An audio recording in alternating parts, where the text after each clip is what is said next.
para nós terminarmos aqui de vermos as próprias obras da codificação, já vimos o Livro dos Espíritos, vimos a Revista Espírita, mas tem o Livro dos Médiuns, que é a segunda obra do Espiritismo. Na introdução, e eu recomendo veementemente que todo mundo leia a introdução. Aliás, prestem atenção logo no primeiro parágrafo, que não tem nada a ver com o nosso tema, pelo menos não diretamente, mas que é muito importante, quando Kardec diz aqui: diariamente, a experiência confirma a nossa opinião de que as dificuldades e desilusões encontradas na prática espírita decorrem da ignorância dos princípios doutrinários. Kardec escreveu isso em 1861, 4 anos após o lançamento do Livro dos Espíritos, e ele já estava sofrendo na pele a falta de estudo dos adeptos do Espiritismo. Pois bem, o Livro dos Médiuns teve a primeira edição, que foi revisada, e aí saiu a segunda edição, que é considerada a definitiva. Então, na introdução da segunda edição, diz Allan Kardec: esta segunda edição foi bem melhorada, apresentando-se mais completa do que a primeira. Foi corrigida com especial cuidado pelos espíritos, que lhe acrescentaram grande número de observações e instruções do mais alto interesse. Como eles reviram tudo, aprovando ou modificando à vontade, podemos dizer que ela é, em grande parte, obra deles, mesmo porque não se limitaram a intervir em algumas comunicações assinadas. Só indicamos os nomes quando isso nos pareceu necessário para caracterizar algumas exposições mais extensas, como feitas textualmente por eles. De outra maneira, teríamos de mencioná-los quase em cada página. Olha só, Kardec, então, dizendo que a revisão do Livro dos Médiuns foi feita totalmente pelos espíritos. E que se ele tivesse que colocar o nome nos textos dos espíritos, teria que fazer isso página por página. Porque os textos não são exatamente dele, Allan Kardec, apenas em parte.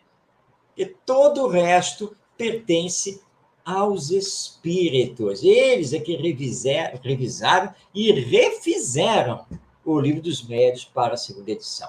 E, finalmente, vamos, então, ao Evangelho segundo o Espiritismo.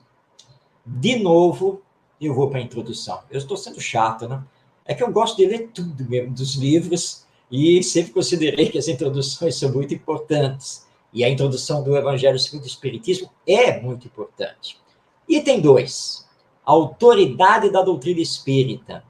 Controle universal do ensino dos espíritos. Kardec inicia esse item dizendo o seguinte: se a doutrina espírita fosse uma concepção puramente humana, não teria como garantia senão as luzes daquele que a tivesse concebido. Ora, ninguém neste mundo poderia ter a pretensão de possuir sozinho a verdade absoluta.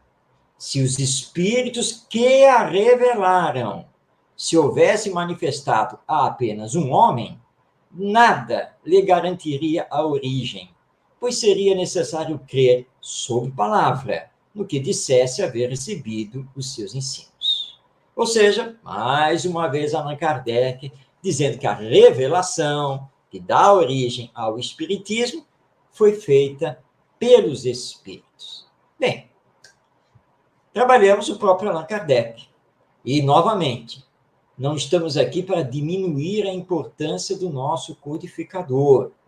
Trabalho dele, muito poucos conseguiriam realmente realizar em tão curto espaço de tempo e sem a tecnologia que temos hoje, que facilita muito isso. E na época ele não tinha nada disso. Então, nós louvamos Kardec, sem nenhuma dúvida, de todo o coração, de toda a alma.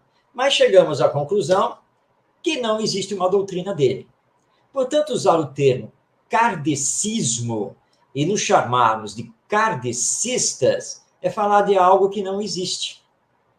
Kardecismo não existe. E se o kardecismo não existe, eu não posso ser kardecista.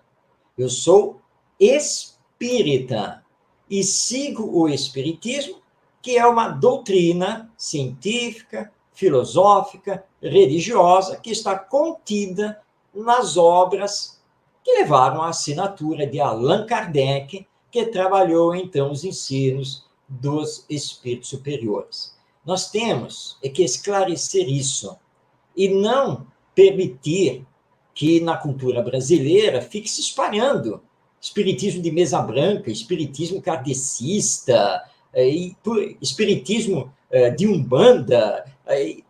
Inventaram uma série de espiritismo que não existe.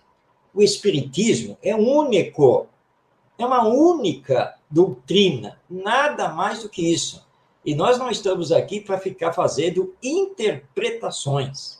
Mas agora nós temos aí o movimento dos espíritas à esquerda, daqui a pouco vai surgir os espíritas à direita, eu não vi surgir ainda, mas daqui a pouco surge, espíritas de centro, e sei lá mais o quê. Nada disso existe. É que nós temos a tendência de querer acomodar a doutrina a nós mesmos, aos nossos interesses. Para encerrar as colocações, e podemos abrir aqui o nosso bate-papo, eu lembro uma certa vez no Centro Espírita, e eu fui convidado para coordenar o estudo de um livro dos médiuns nessa casa, e lá estava eu. E peguei lá uma parte, lá citando Kardec, aí o presidente da casa pediu a palavra. E ele diz assim: Marcos, você acaba de citar Allan Kardec, aí no livro dos médiuns. Não, sem nenhuma dúvida. É Kardec, nós não temos aqui que questionar. Entretanto, é o primeiro da vírgula, né? Nós inventamos a danada da vírgula. Entretanto, entre ficar com a palavra de Kardec e a palavra do mentor espiritual da casa, você há de convir que eu tenho que ficar com a palavra do mentor da casa. E eu, na mesma hora, respondi: tudo bem, sem problema. O meu irmão fica, então, com a palavra do mentor da casa, mas eu fico com a palavra de Kardec e, tchau, pode ficar, mas eu já estou me retirando aqui da casa. Não existe isso. Mas foi o mentor espiritual que falou. Ué, mas esse mentor espiritual é um espírito superior? Cadê a fundamentação doutrinária nisso que ele falou? E Kardec é muito claro. Temos que questionar tudo, passar as mensagens pelos crivos da lógica, da razão, do bom senso, da universalidade do ensino dos espíritos. E aí sim, nós vamos compreender com perfeição o espiritismo e poder praticá-lo como verdadeiros espíritas.